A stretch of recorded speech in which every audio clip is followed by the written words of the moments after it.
Viva, sejam muito bem-vindos. Hoje o nosso convidado é Afonso Camões, diretor do Jornal de Notícias em Portugal. Já foi também presidente da agência Lusa e nos anos 90 esteve à frente do Gabinete de Comunicação Social aqui em Macau. Afonso Camões, muito obrigado por ter vindo, muito boa noite. Há uma empresa de Macau, a KNJ, que se prepara para investir no grupo Global Média, a que pertence o JN. É um investimento relativamente avultado, mais de 17 milhões de euros, cerca de 160 milhões de patacas, para uma participação de 30% no grupo. Perguntava-lhe que impacto é que este negócio poderá vir a ter na Global Média e no jornalismo em Portugal.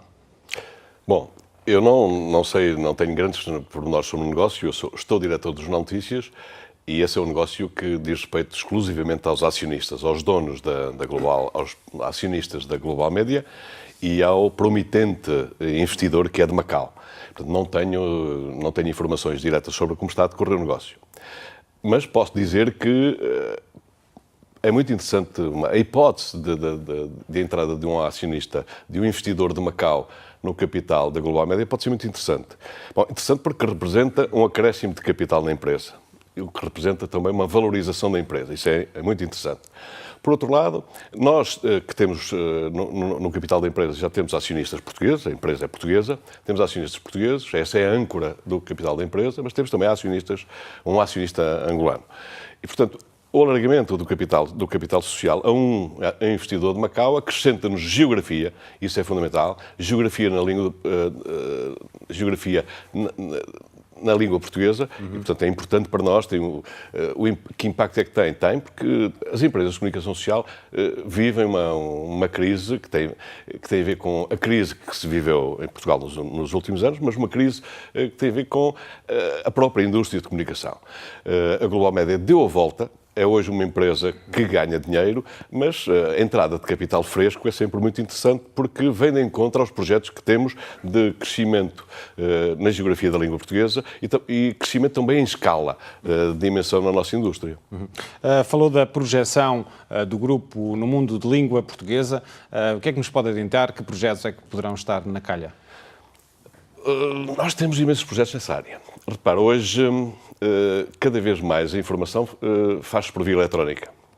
Nós somos o grupo de comunicação social em Portugal com mais títulos centenários. Nós temos 4 títulos centenários.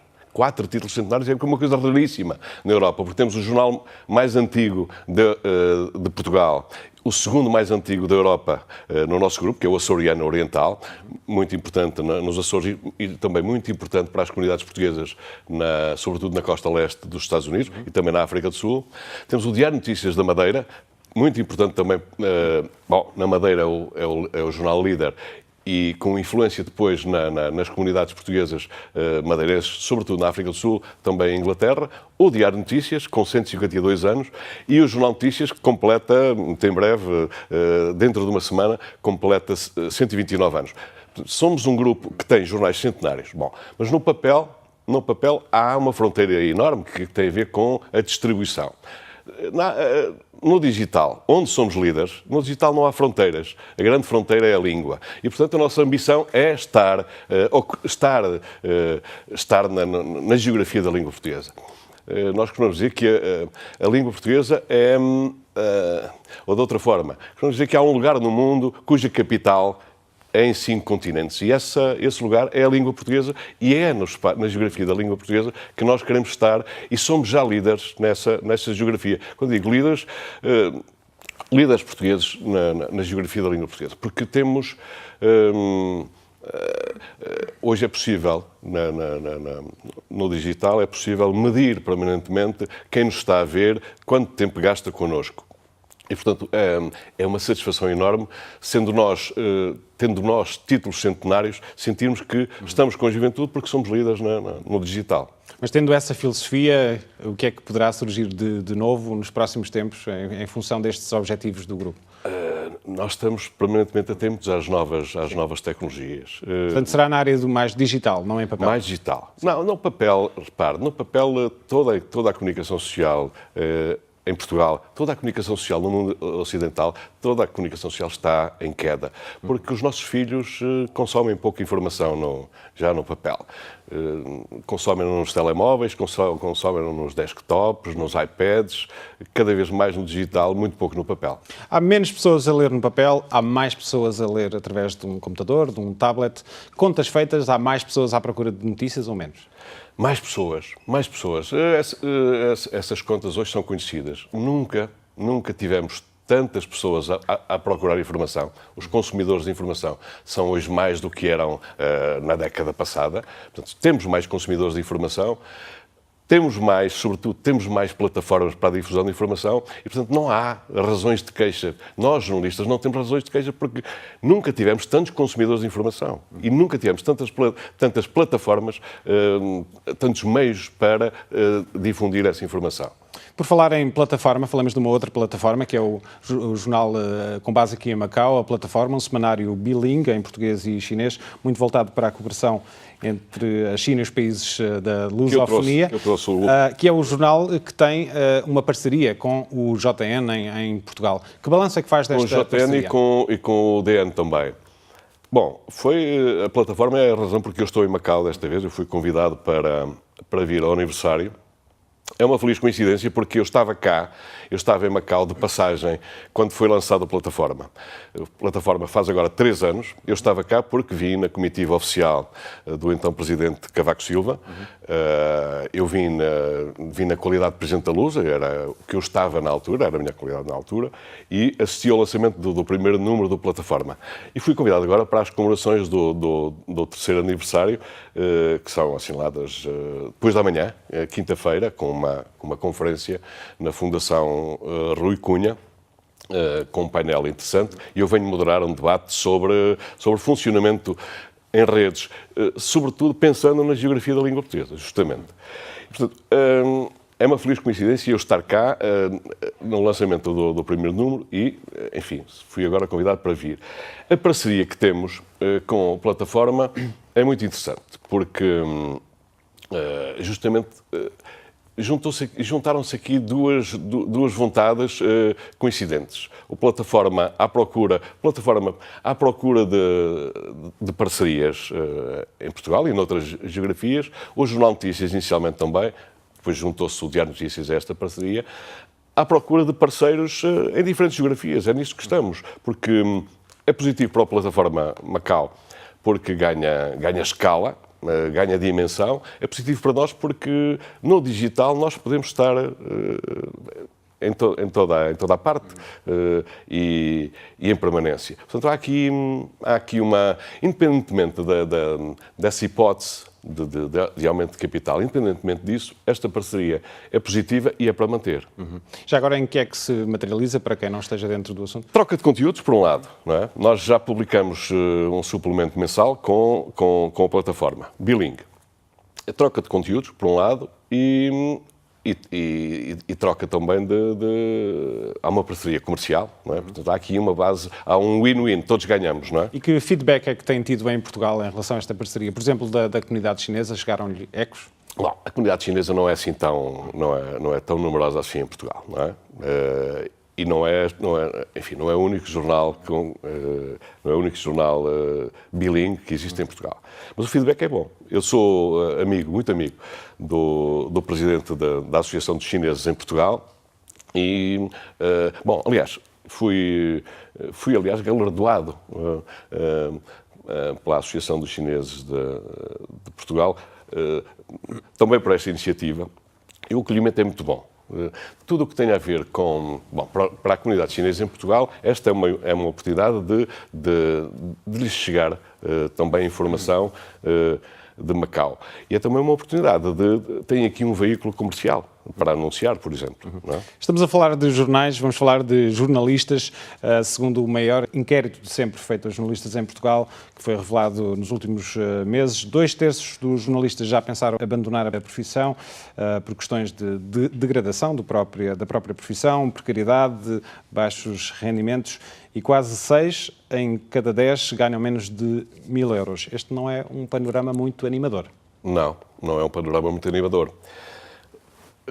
A indústria jornalística não é imune ao resto da economia. E Portugal, toda a Europa, aliás, viveu uma profunda crise, sobretudo desde 2008. E essa crise refletiu-se em todas as empresas. Menos emprego, baixa de salários, cortes salariais, etc. Portanto, por um lado, os efeitos diretos da crise em Portugal e na Europa. Por um lado. Mas esta indústria estava já em decadência mesmo antes da crise. Em decadência porquê? Bom, porque o mundo evoluiu, os nossos filhos leem menos no papel, consomem mais no digital, viciámos os consumidores, viciámos a consumir informação sem pagar e, portanto, a crise da comunicação social vinha de trás. Para ter ideia, a comunicação social em Portugal perdeu... O negócio da comunicação social em Portugal perdeu entre 2008 e 2014 quase 300 milhões de euros. Ou seja, o bolo publicitário, sobretudo o bolo publicitário, o bolo de receitas nesta indústria, diminuiu em 300 milhões de euros. E, portanto, isso teve reflexos, naturalmente, em todas as empresas, e, nomeadamente, nas redações. E isso afetou o rendimento dos jornalistas, obviamente, e limitou também a margem de liberdade nas redações, porque se pensarmos que muitas empresas nesta indústria estão na dependência da banca, as pressões sobre as redações fazem-se sentir.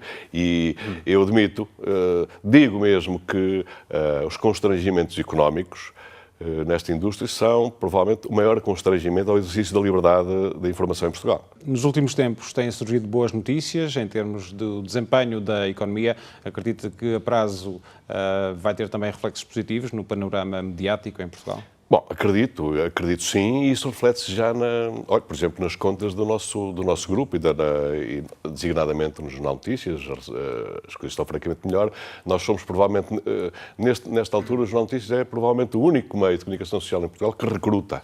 Ou seja, em vez de diminuir pessoal na redação, recruta, sobretudo jovens, para o digital, multimédia, não é?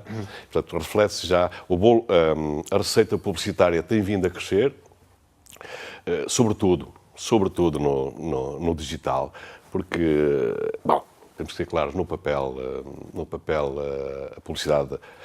Durante décadas,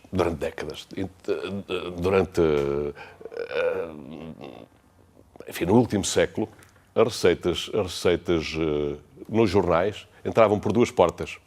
A porta a receita de venda em banca. Exato. E a receita publicitária. Nos últimos anos, a receita publicitária no papel, em todos os jornais, a receita caiu, em muitos casos, a pique. As próprias vendas também caíram, cerca claro, de 8% no ano passado em Portugal. Sim, média. E tem vindo a cair praticamente desde 2004. Praticamente desde 2004. Eu fui administrador da Control Invest antes, enfim, na década passada, e já desde 2004 que as receitas de venda em banca, na generalidade dos jornais, vinham caindo. E da publicidade também, por isso é que eu falei numa crise desta indústria antes da crise económica. Como, aliás, aconteceu noutras indústrias, aconteceu assim no calçado, aconteceu no têxtil, era previsível que aconteceria também nesta indústria que é de mão de obra intensiva, porque por trás das notícias há sempre jornalistas, não é? E, portanto, com a crise nas empresas refletiu-se no emprego, obviamente. E para o grupo dar a volta às contas, como aconteceu no ano passado, foi também importante a alienação de parte do património do grupo, a venda de um edifício histórico em Lisboa, que era a sede do Diário de Notícias. Foi uma decisão difícil. Repara, eu não conheço nenhum jornal em Portugal que não tenha mudado de instalações. Repara, o Expresso estava no coração da cidade, está em Oeiras, ninguém diz que o Expresso foi para Oeiras. Assim, as redações hoje os jornalistas hoje estão equipados para teletrabalho. Bom, é importante, é claro que há edifícios emblemáticos e aquele era um edifício emblemático que foi feito de raiz. Mas o Diário Notícias e o Jornal Notícias estão no coração de Lisboa, nas Torres de Lisboa, que diabo. Em relação ao Jornal de Notícias, de que é diretor, qual é a linha editorial, qual é a identidade deste jornal? O Jornal Notícias nasceu no Porto e é, em primeiro lugar, um jornal do Porto e do Norte. Mas é um jornal nacional, de dimensão nacional. Nós, no papel, somos o segundo jornal em Portugal. Mas somos líderes no digital. E disse-lhe já há pouco que no digital não há problemas de distribuição e não há fronteiras, a única fronteira é a língua. A matriz do... O Jornal Notícias foi sempre um jornal popular, não sendo tabloide, mas é um jornal popular. Qual é a diferença? A diferença é que fazemos jornalismo sério. É um jornalismo sério, não somos um tabloide. Naquela casa aplicam-se regras. O código lógico é muito claro para os jornalistas. É um dos poucos jornais diários com conselho de redação que funciona em permanência.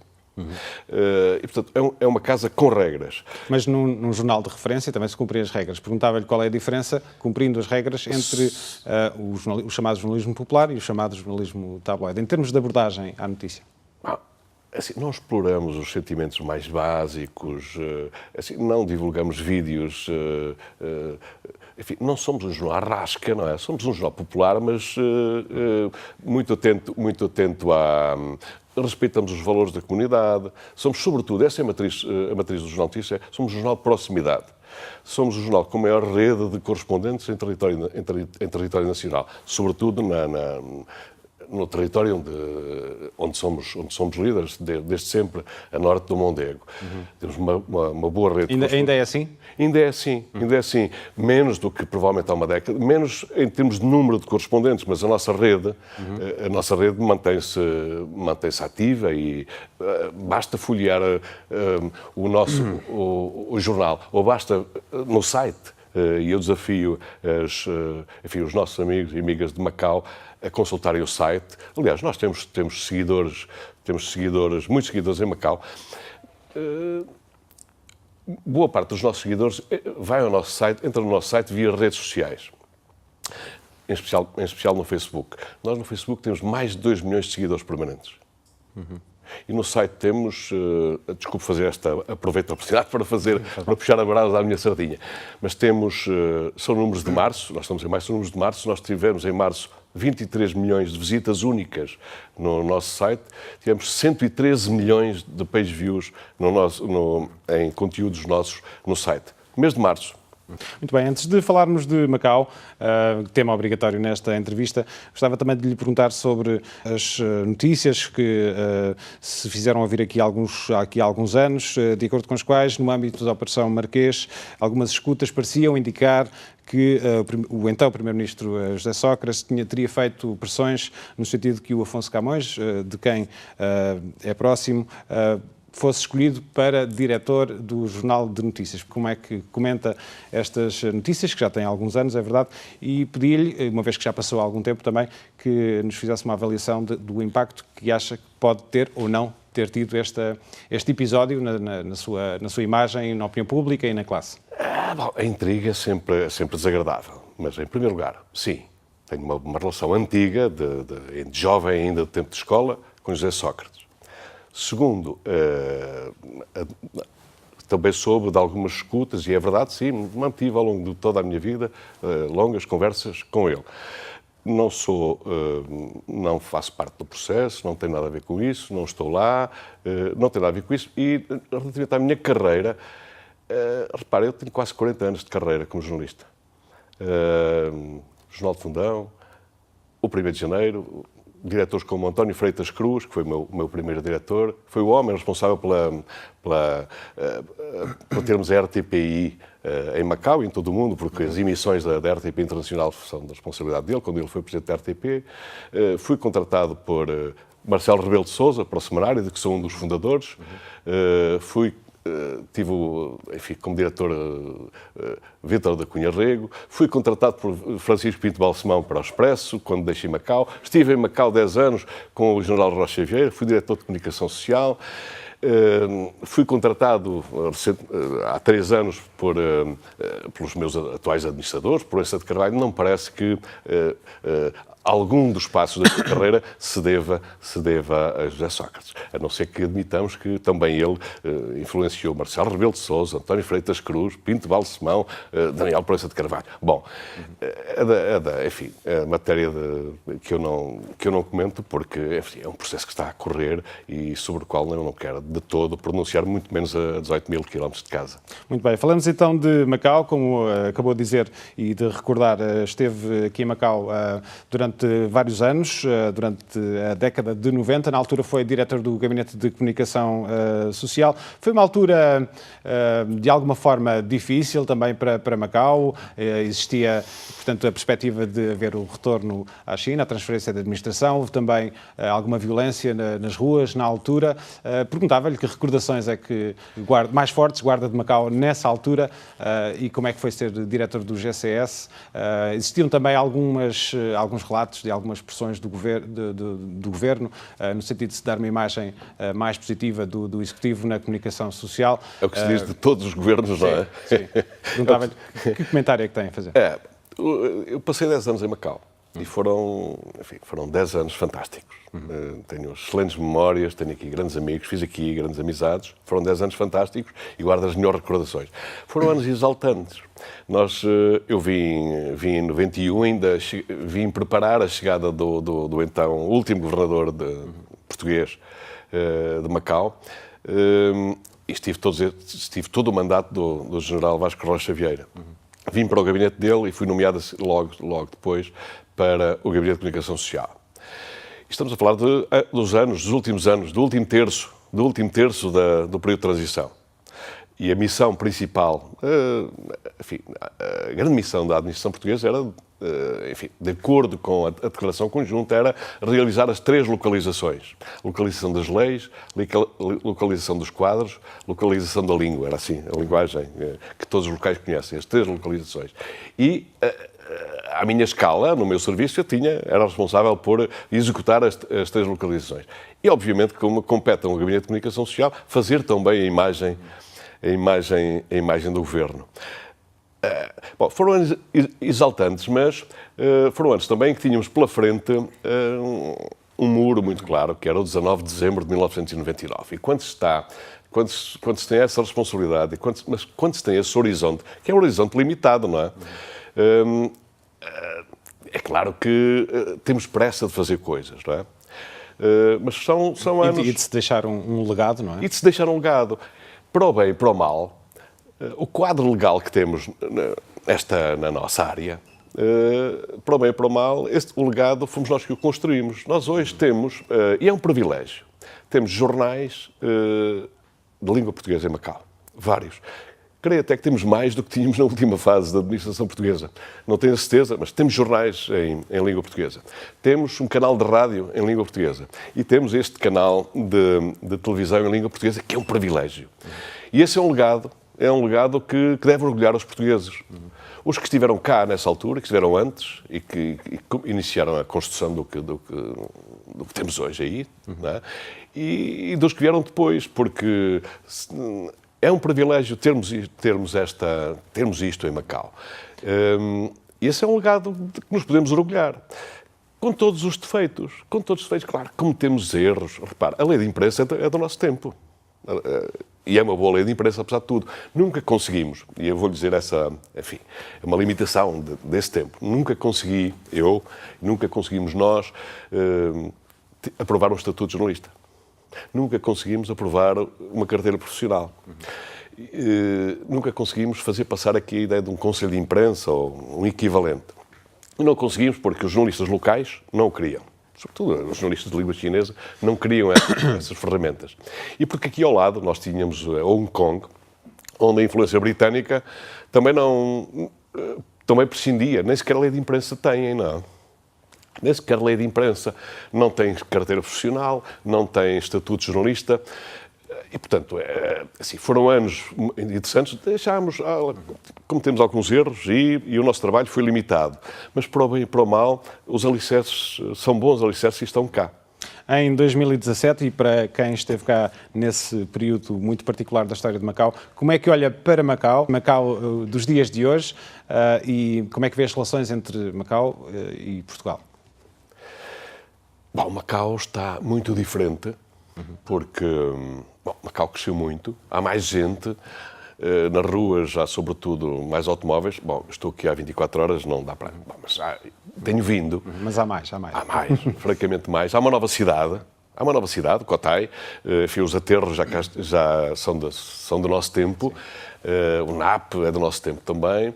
Algumas das principais infraestruturas de Macau são do nosso tempo. Uma segunda ponte, o aeroporto, um terminal marítimo. Bom, mesmo na área da saúde, as principais infraestruturas estão aí e são legado português. Macau cresceu muito. E cresceu muito porque tem muito dinheiro. E tem muito dinheiro porque o jogo cresceu exponencialmente. No tempo da administração portuguesa, e isto tinha a ver com o quadro, com os acordos que havia entre Portugal e a República Popular da China, o jogo era concessão exclusiva da STDM. Depois da transferência de soberania, a concessão de jogo abriu e, portanto, há mais dinheiro. E depois um fator muito importante, a torneira, digamos assim, de circulação, de entrada de turistas chineses, sobretudo por via terrestre, passou, bom, já era um pouco de controle deles, mas o fluxo, que andava por poucos milhares nessa altura, poucos milhares dia, a abertura dessa torneira, que é a responsabilidade deles, permitiu que Macau crescesse exponencialmente em receita e crescesse exponencialmente também em área construída, por exemplo. Portanto, desse ponto de vista, há uma Macau muito diferente. Mas há uma Macau que continua aí. E eu sinto isso, não é? Continua aí. A China valoriza muito a presença de Portugal aqui e a presença de portugueses. E é por isso que paga para isso. Porquê? Porque a China tem... Eles são um pouco mais antigos que nós, não é? Eles percebem que não é tanto Portugal. É um pouco pensamento em escala. Portugal são 10 milhões, 10, 15 milhões. Eles pensam à escala da língua portuguesa. E essa escala é de 250 milhões. E, portanto, é importante. É importante para eles que Macau seja a plataforma.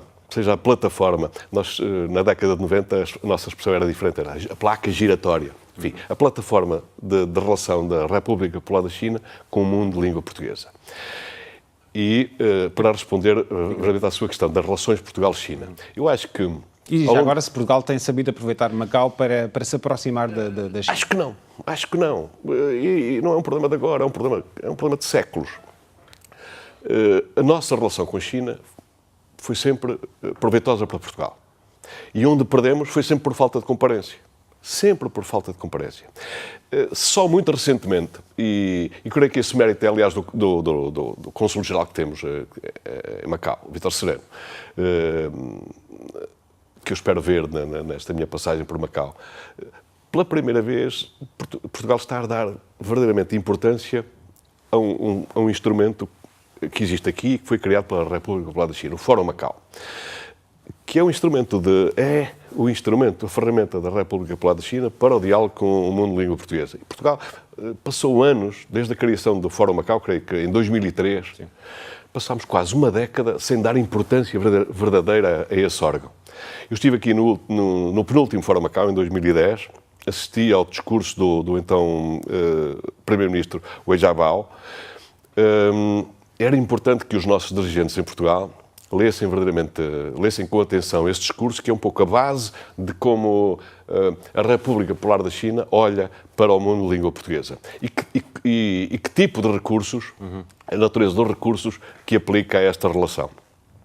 E, portanto, repetindo, acho que Portugal, quando perde por falta de comparência. Quando Portugal corresponde aos impulsos para que as relações sejam mais estreitas, a relação é boa e sempre proveitosa para Portugal. E se calhar essa consciência tem vindo a crescer? Tem vindo a crescer, sim. Tem vindo a crescer também porque há um esforço maior de aproximação da China a Portugal. A China foi o maior, sobretudo agora nos anos da crise na Europa e em Portugal, a China foi um dos grandes investidores estrangeiros em Portugal. Claro. Foi a China, enfim, a China comprou uma data de empresas estratégicas. Eu creio que à escala europeia nós, Portugal, teremos sido o destino, em termos relativos também, o destino dos maiores investimentos chineses na União Europeia. Afonso Camões, vamos ter de ficar por aqui. Chegamos ao fim do nosso tempo. Mais uma vez, muito obrigado. Muito obrigado eu e aproveito de estar aqui para felicitar a quantidade enorme de amigos que tenho em Macau e que não vou ter a oportunidade de ver, pelo menos na sua maioria. Muito obrigado. Muito obrigado. Nós voltamos na próxima semana. Contamos consigo. Até lá.